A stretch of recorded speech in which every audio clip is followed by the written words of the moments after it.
লক্ষ টাকায় খাট কেনা যায়, ঘুম কেনা যায়, যায় কি বলো? সোনার পালঙ্ক হলেই সবাই ঘুমিয়ে সুখ পায় কি বলো?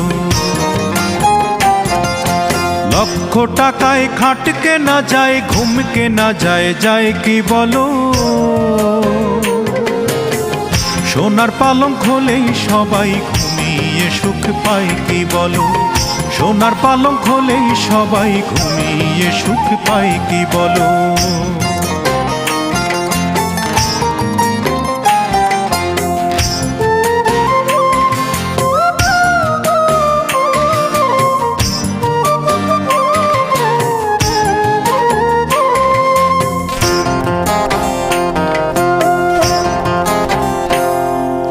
ফুল কেনা যায়, যায় না, তবে ফুলের প্রীতি কেনা